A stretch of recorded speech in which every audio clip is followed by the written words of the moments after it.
Okay जी, तो अब हम केराटोसिस ऑब्टरेंस देख लेते हैं।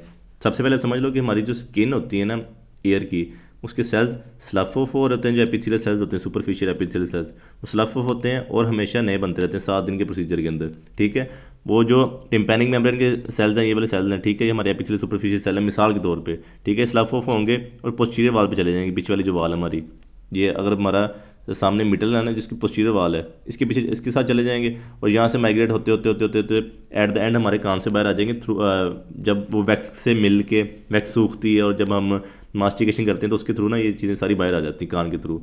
लेकिन इस केस के अंदर ये हो रहा था कि ना, अगर हो सकता है कि हमारी यहाँ वैक्स थोड़ी सी एक्यूमुलेट हो गई थी, इंपैक्टेड वैक्स हो गई थी, कोई फॉरेन बॉडी आ गई थी, उसने आगे सारा रास्ता ऑब्स्ट्रक्ट कर दिया। ठीक है, मतलब पोस्टीरियर वाल पे आगे लग गए हैं। अब वो जो एपिथेलियल सेल्स टूट रहे हैं, जो कि स्लफ ऑफ होने, जो कि नेचुरल प्रोसीजर है हमारा कान का, वो सेल्स वहाँ से निकलने चाहिए हमारे एयर के, लेकिन वो निकल नहीं रहे। वो यहाँ पे एक्यूमुलेट होना शुरू हो जाएंगे, वो एक्यूमुलेट होंगे और एक तरह का प्लग सा बना देंगे और एक लेयरिंग होगी, मतलब इस तरह से लेयरिंग होगी, पहले ऊपर सेल टूटे फिर नीचे वाला सेल टूटे और लेयरिंग होती जाएगी। जब हम इसको ऑटोस्कोप भी करेंगे, इसके हम ऑटोस्कोप के थ्रू देखेंगे तो हमें पर्ली वाइट डीस्क्वेमेटेड एपिथेलियल सेल्स मिलेंगे।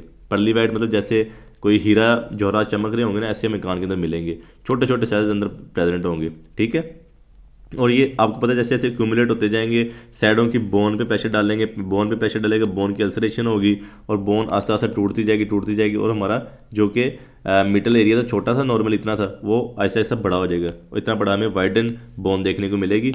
बोन वाइडन होगी तो आपको पता है जो हमारी पोस्टी, अगर ये मिडल वाल है हमारी, जो उसकी पोस्टीरियर वाल है, इसके पीछे से तो हमारी सेवंथ नर्व गुजर रही है। ठीक है, बोन वाइडन हुई, एट द एंड वो हमारी नर्व के पास चले जाएगा, इतना अल्सरेशन हो जाएगी, वो नर्व के पास चले जाएगी, अल्सरेशन नर्व के पास जाएगी तो हमारी नर्व को डैमेज कर सकती है, नर्व को डैमेज करेगी, कंप्रेस करेगी, तो हमें सेवंथ नर्व का पैरालिसिस भी हो सकता है। ये कॉम्प्लिकेशन आएगी अगर हमारा केस सेवेरिटी की तरफ चला जाता है। ठीक है, और नॉर्मली देखा गया कि जो 5 से 20 साल के लोग हैं ना, उनमें हुआ है, और साथ में वो ब्रोंकिकटेसिस जो कि लंग का डिसऑर्डर है, और क्रोनिक साइनाइटिस जो कि एक नोज का डिसऑर्डर है। ठीक है, इनका रिलेशन देखा गया साथ में, आपको होता है ना एसोसिएशन होता है डिसऑर्डर्स का मोस्टली, तो ये डिसऑर्डर का एसोसिएशन देखा गया और ये एज ग्रुप के अंदर ये चीज़ देखी गई है। उसके बाद क्लिनिकल फीचर देख लेते हैं। क्लिनिकल फीचर में एक तो पेन बहुत ज़्यादा होगी, ठीक है, और साथ में हेयरिंग लॉस भी हो सकता है, आपको पता है कंडक्टिव हेयरिंग लॉस होगी, और साथ में टिम्पैनिक मेम्ब्रेन के सामने प्रेजेंट है तो टाइनाइटिस हो सकता है, मतलब कानों में घंटी बज सकती है, या एयर डिस्चार्ज हो सकता है। एयर डिस्चार्ज क्यों हो रहा है? क्योंकि सुपरफिशियल इन्फेक्शन हो सकता है, मतलब ओटाइटिस एक्सटर्ना हो सकता है। आपको पता है रास्ता बंद है तो साफ सफाई तो हो नहीं रही, तो वहाँ पे अगर कोई बैक्टीरिया वगैरह चला गया तो बैक्टीरिया का इन्फेक्शन होगा, तो उसकी वजह से हमें एयर का डिस्चार्ज भी देखने मिल सकता है। ऑन एग्जामिनेशन में आप लोगों को बता चुके हैं कि पर्ली वाइट मैच देखने को मिलेगा।